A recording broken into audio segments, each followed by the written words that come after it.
É assim que funciona. Porém, aquele estabelecimento, aquela casa de saúde, aquela clínica, aquele laboratório que foi credenciado pela Secretaria de Estado de Saúde, ela só vai pagar aquela unidade credenciada se a Secretaria Municipal de Saúde mandar para o Estado aquela fatura. Portanto, não tem possibilidade de um lado só estar errado. É só esperarmos. Vamos esperar o resultado de todo esse processo que está acontecendo na nossa cidade. Mas eu quero dizer a você, eleitor e eleitora, o dinheiro da saúde vem. Ele vem direto do Fundo Nacional de Saúde para o Fundo Municipal de Saúde. Assim como da educação vem do Fundo Nacional de Educação para o Fundo Municipal de Educação. Se aqui embaixo o dinheiro não está sendo bem administrado, aí a população tem que cobrar. E lamentavelmente, tem duas instâncias que são omissas na nossa cidade. Eu vou dizer quais são essas instâncias colegiadas que estão se omitindo do seu papel de controle. Uma é a Câmara de Vereadores. Eu não aceito um vereador dizer que não vai fazer nada para não prejudicar fulano. Então, ele pode não prejudicar o fulano que é o dono da casa de saúde, mas ele pode prejudicar você, eleitor. Você, eleitora! Esse vereador não merece o seu voto. Eu estou desafiando ao cidadão e à cidadã, e talvez, a passar a Câmara de Vereadores a limpo. Porque a Câmara de Vereadores tem que cobrar do prefeito e não se vender para o prefeito todos os dias. Não dá para aceitar. Vereador que é sério, que ganhou o seu voto, você deu uma procuração a ele. Por isso aquela casa se chama Casa do Povo. Mas não me parece que aquela ali é a Casa do Povo. É a casa de alguns vereadores que se locupletam com o recurso do dinheiro público dessa cidade. Agrega caminhão, emprega parente e não está nem aí para a sua cidade. E continua levando paciente para fazer atendimento em Itaperuna e em outros lugares. Isso não é compromisso com a nossa cidade. Isso é omissão. E o outro órgão que é colegiado, que tem o papel de fiscalizar, de controlar, é o Conselho Municipal de Saúde. Onde é que está o Conselho Municipal de Saúde? Lamentavelmente também está sendo omisso, porque não está cobrando do prefeito, não está cobrando do secretário de saúde. Eu queria muito fazer uma campanha só de paz e amor, mas não dá para fazer campanha só de paz e amor, principalmente quando a gente vê. Se eu não entendesse do que eu estou falando, talvez eu me calasse, talvez eu me detivesse apenas a ler um panfleto na hora do programa eleitoral. Vamos implantar, inclusive, um programa do governo federal. Que é isso, minha gente? Como é que pode ser candidato assim? Não dá para aceitar uma coisa dessas. Essa cidade precisa ter alguém que entenda de política pública, alguém que tenha compromisso com ela. Eu vou dizer, nós temos recurso do governo federal e, lamentavelmente, nós não temos aquilo que é direito nosso, assistência de saúde de qualidade. Vai dizer para mim que isso é desenvolvimento? Isso não é desenvolvimento. Desenvolvimento passa por assistência e saúde de qualidade. Eu citei há poucos dias atrás um episódio, assim que passou as enchentes aqui, que o pronto-socorro se deslocou da casa de saúde, que muita gente confunde. O funcionamento do pronto-socorro na casa de saúde se dá por um convênio, uma parceria com o dono da casa de saúde. E ali, por conta das enchentes, deslocou o pronto-socorro lá para o outro lado. E é o que aconteceu? Uma pessoa que ia embarcar na Petrobras, um engenheiro de Porciúncula, passou mal no ônibus, e aí o motorista de ônibus foi até a casa de saúde para prestar o socorro, para chegar lá, saber que a casa de saúde não funcionava, aliás, que o pronto-socorro não funcionava mais na casa de saúde. Serviço de utilidade pública é obrigatório obrigação do Poder Executivo anunciar em todos os postos da cidade, em todos os estabelecimentos públicos, que o pronto-socorro se deslocou dali e foi para o outro lado. Sabe por quê? Porque um mal súbito desse é preciso um socorro urgente e imediato. É lutar contra a vida. E lamentavelmente não temos quadros qualificados na nossa cidade para cuidar da saúde. O recurso vem, vou insistir, lamentavelmente não é aplicado. Não acho que é por mau caratismo, é por desconhecimento de causa, é porque se coloca pessoas que não têm preparo para um lugar. São pessoas erradas no lugar errado. Eu quero dizer a todas e todos também que desenvolvimento passa por educação.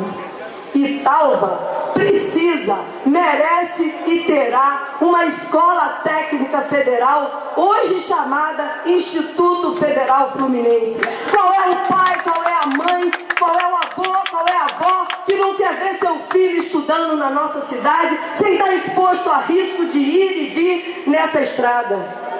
A UENF virá para Italva. A UENF virá para Italva por um projeto de articulação, de parceria com a Alerj.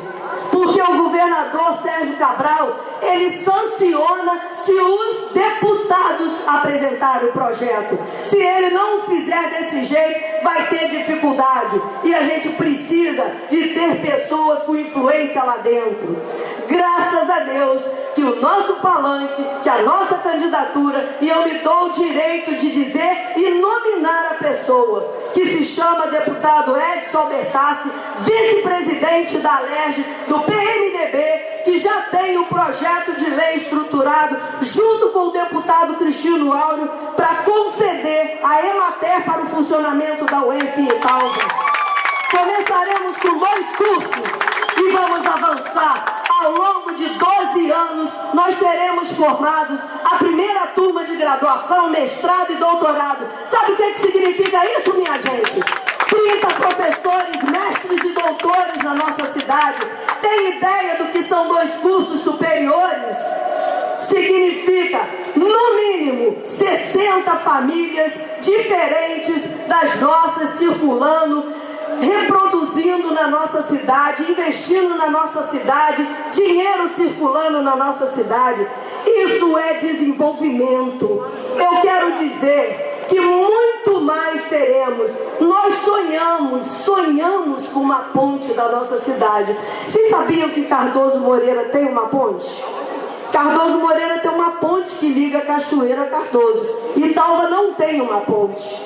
A ponte é da BR-356 que corta a nossa cidade. Eu sou de uma época que naquela ponte passava muito mais carro, muito mais caminhão. Porque eu sou de uma época que Italva tinha quase 19 mil habitantes. Italva tinha a usina de São Pedro, a fábrica de cimento Paraíso, a Florida, a Sambra, a Guarneri, a Emil, tudo isso funcionando. Nós não estamos falando de saudosismo, mas nós estamos aqui fazendo uma reflexão que Italva conseguiu se emancipar política e administrativamente e conseguiu, ao contrário da emancipação política, ela conseguiu se atrofiar economicamente. Foi preciso que os nossos italvenses, empresários, descobrissem outros modos de sobreviver na cidade. Sabe quantas pessoas foram embora da nossa cidade? Dá para dizer que foram quase 5 mil pessoas embora. Por quê? Porque faltou emprego. Hoje nós temos em Italva a possibilidade de Macaé estar de portas abertas para nós. Esse que está na placa do meu lado é o doutor Aloysio, deputado federal de Macaé, futuro prefeito de Macaé, com a vice do PT. Ele está colocando a cara dele na placa e ele está garantindo que a Macaé é de portas abertas para Italva. E eu e o Lúcio vamos criar na cidade uma escola de qualificação para formar a mão de obra para trabalhar em Macaé.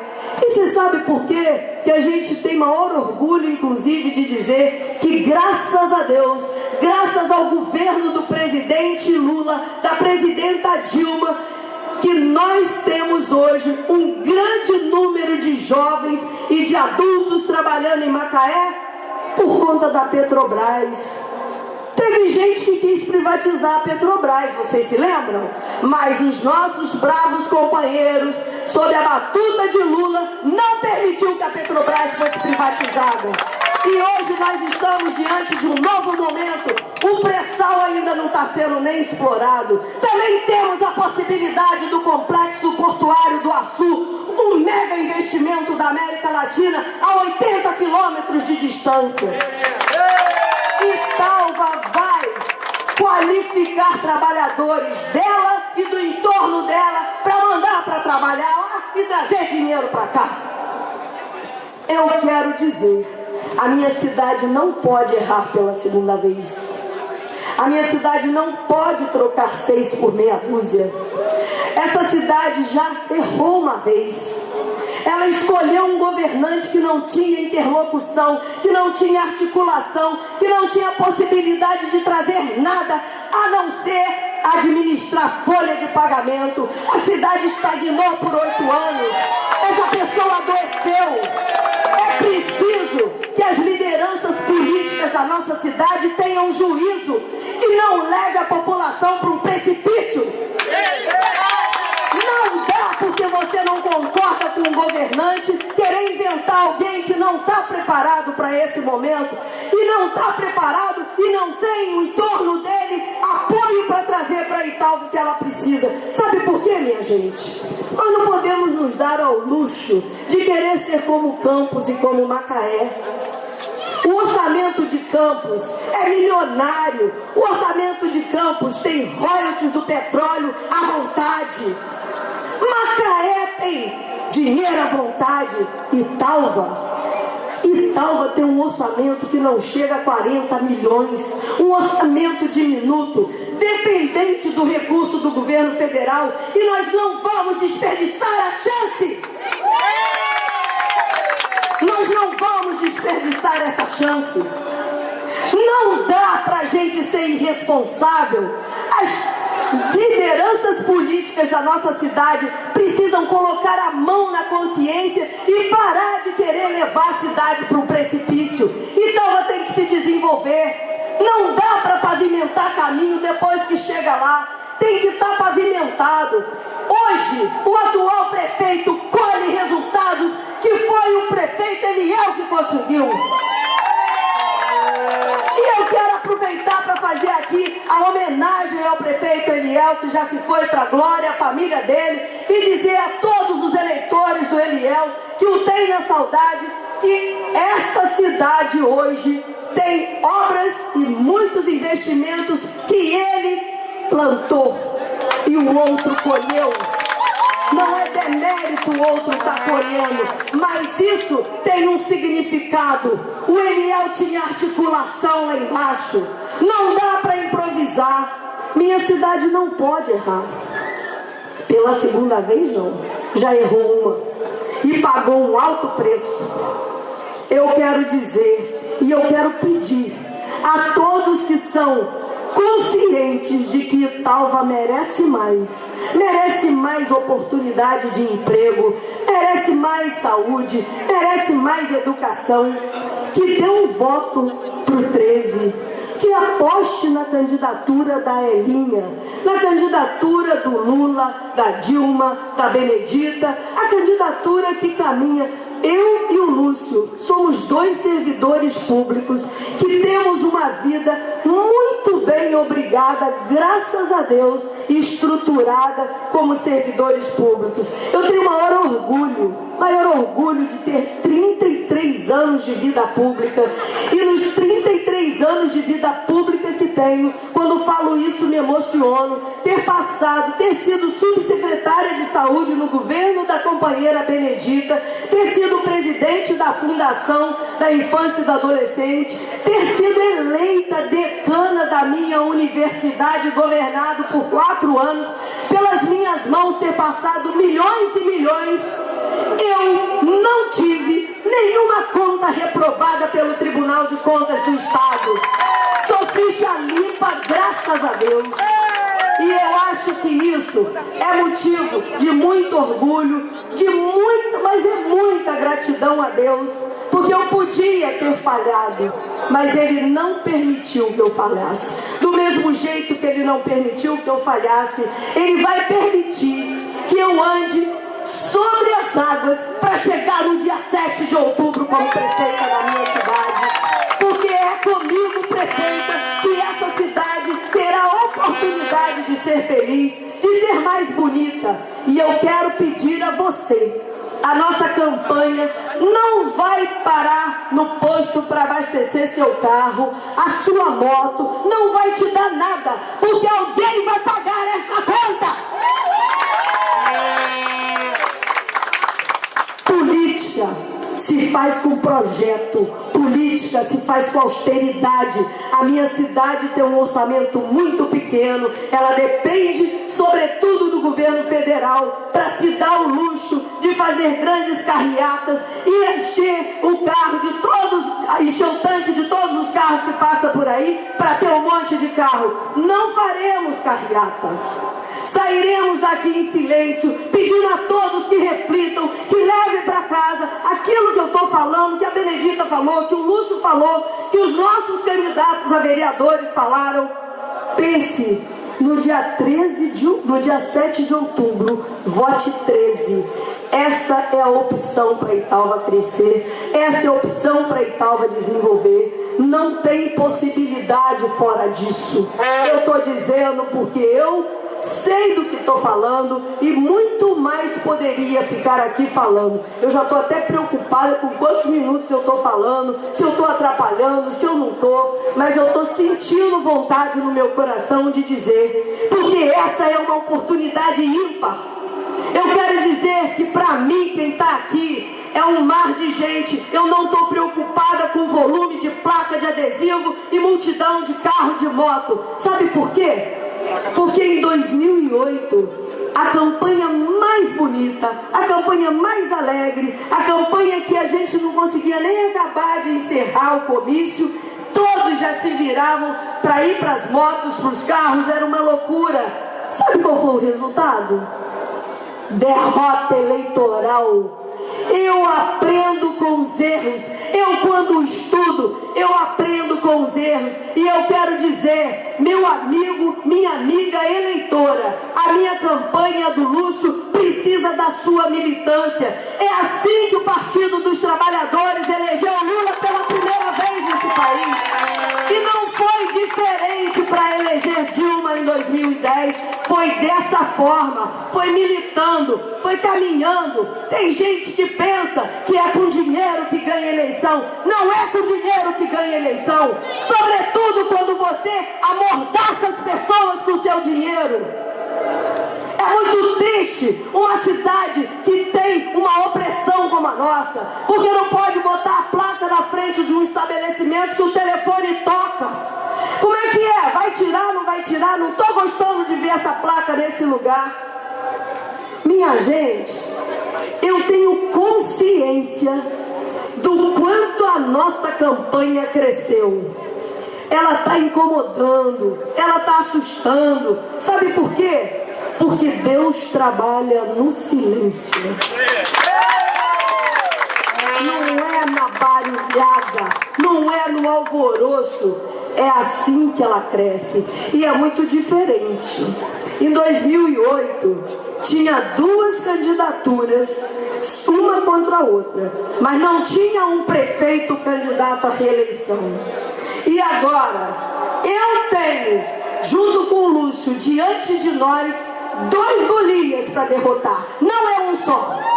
Deus tem que nos dar, Benedita, estratégia para derrotar 2 Golias. Porque de um lado tem uma máquina e de outro tem um grupo de pessoas insatisfeitos com quem está na máquina, que quer a qualquer custo colocar uma pessoa para ser governante dessa cidade. Não importa se está preparado, não importa se tem apoio, precisa trocar 6 por meia dúzia.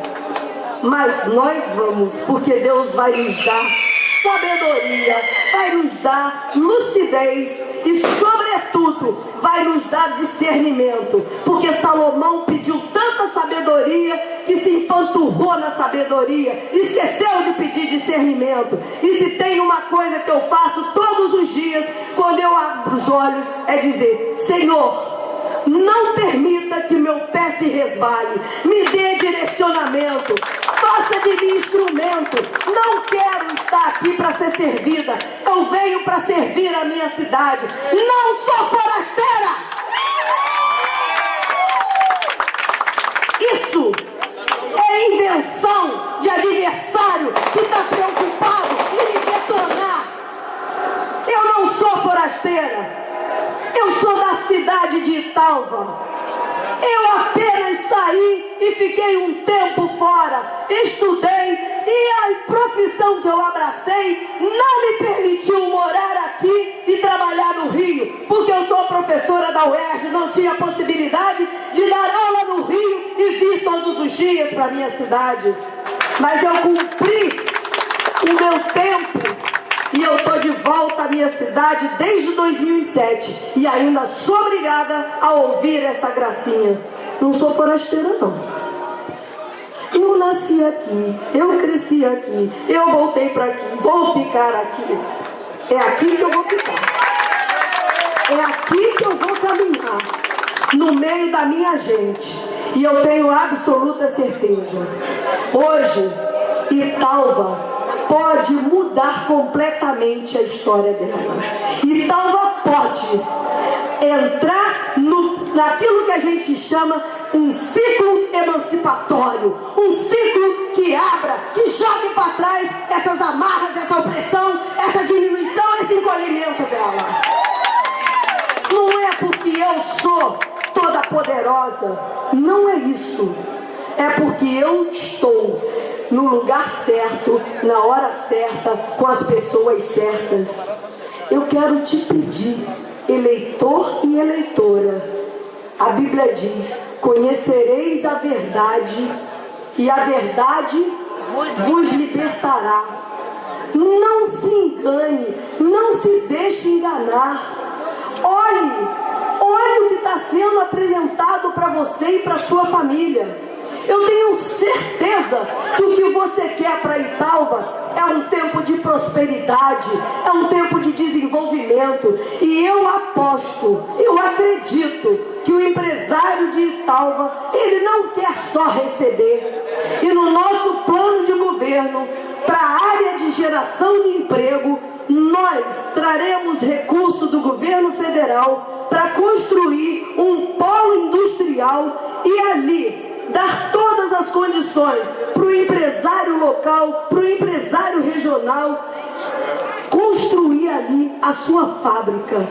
Nós abriremos mão do imposto sobre serviço que essa empresa pagar. De troca, ele vai dar 20, 30, 40 empregos. Eu fico me perguntando, nossa cidade tem tanto calcário, a gente não tem aqui, além da Calpar, que tem uma fabricação de liga para construção, por que a gente não tem um empresário aqui para fazer aqui um produto da construção civil? Hoje, a nossa cidade, ela avançou, ela cresceu em número de habitações, mas sabe por quê? Porque o governo do presidente Lula, o governo da presidente Dilma está permitindo a todos aqueles que saíram da linha da pobreza, que saíram da miséria, a construir a sua casa própria. Isso não é mágico. O governo do PT inverteu prioridades no país. E eu acho tão interessante que algumas pessoas dizem para mim: o PT não é bem visto no interior. Eu não consigo entender isso. Eu não consigo entender isso. Porque quando a gente vai para uma estrada dessas estradas vicinais, ou para uma estrada de produção, aliás, eu vou fazer um parêntese. Há 4 anos eu caminhei por todas essas estradas e elas não melhoraram em nada, ao contrário, pioraram. Eu fui na Formosia e eu vi o empresário Lauro, ele teve que abrir estrada, ensaibrar a estrada, arrumar a estrada, porque o poder municipal não fez nada por essa estrada. Benedita, o asfalto que você fez daqui a Vila Rica nunca foi recapeado. Foi você em 10 meses de governo que asfaltou aquela estrada. E aí eu fico me perguntando, Italva é um município com a maior carteira de agricultor familiar. O Lúcio no Banco do Brasil e o Vinícius atestam o que eu estou falando. Deve ter aproximadamente 700 agricultores familiares que tem o Pronaf. E hoje eu fui à Alegria e está lá. Aquilo lá não é nem uma estrada vicinal, é uma estrada de produção para escoar a produção e continua esburacada, não tem nada naquela estrada. Cadê o compromisso? E olha que tem máquina, hein? Eu vi carreata aí com máquina, com trator, com um monte de coisa. Não funciona por quê? Porque não tem gente para operar uma administração arrojada, competente, que trabalha para atender o produtor rural. Voltando a essa questão, eu quero dizer que o nosso governo vai olhar o homem do campo do mesmo modo que vai olhar o homem da cidade. São Pedro, Paraíso, um abandono total. 6 quilômetros de estrada indo pelo Morro Grande. É quase intransitável. Não precisa colocar carro aqui pela BR para chegar em São Pedro. É uma questão de prioridade. E o Partido dos Trabalhadores sabe como ninguém inverter prioridades. Se não tivesse invertido prioridades, se não tivesse rompido com aquela cultura, vamos fazer o bolo crescer para dividir, nós estávamos do mesmo modo. Mas não, foi um operário, foi um torneiro mecânico que tantos criticavam, diferente do sociólogo Almofadinha, que fez esse país desenvolver. Foi ele que construiu um novo Brasil. Foi o governo dele que mais de 40 milhões de brasileiros saíram da linha da miséria e entraram na classe média, ainda que seja o extrato mais baixo da classe média, mas entrou. E hoje, quando a gente vai na Guarneri, na Vila Rica, marimbondo, vai até Mata da Cruz, ou vai à Alegria, ou vai à Ponte de Tábuas, vai à Biboca, vai ao Pandeló, a gente cruza na estrada com motos e mais motos. Moto é um indicador de que o Brasil cresceu, de que o Brasil se desenvolveu, porque antes a gente encontrava as pessoas a cavalo, de bicicleta ou a pé. Hoje todo trabalhador rural tem a sua motinha e também o seu carro. Isso é governo do PT, minha gente. Por que o PT só é bom em Brasília? O PT vai ser muito bom em Italva. Eu tenho absoluta certeza que a presidenta Dilma, quando abrir o computador dela, porque ela controla todas as obras do PAC pelo computador dela, não pensem vocês que ela não acompanha para e passo cada obra desse país. Ela vai olhar no mapa, na região noroeste, uma cidade pequenininha chamada Italva, e ela vai mandar para Italva tudo que Italva merece. Vai mandar muito mais do que a gente pensa. Mas para isso acontecer, é preciso que você coloque essa estrela no peito, coloque essa vontade de crescer. Voto não tem preço, voto tem consequência. É lamentável que muitas pessoas vendam o seu voto. É lamentável que as pessoas, às vezes elas acham que trocar um voto por um emprego para o filho não é venda de voto. É venda de voto, sim. É venda de voto. Não é só saco de cimento, telha, material de construção que é venda de voto. Voto não tem preço, voto tem consequência. A nossa campanha é uma campanha de militância, é uma campanha de verdade, de olhar olho no olho e dizer: não tenha medo de ser feliz, coloque essa estrela no peito. Uma cidade parece pequena se comparada com um país, mas é na minha, na sua cidade que se começa a ser feliz. Olho no olho quem fala a verdade, coração sincero que vem e me diz: a vida é bela, eu sou aprendiz.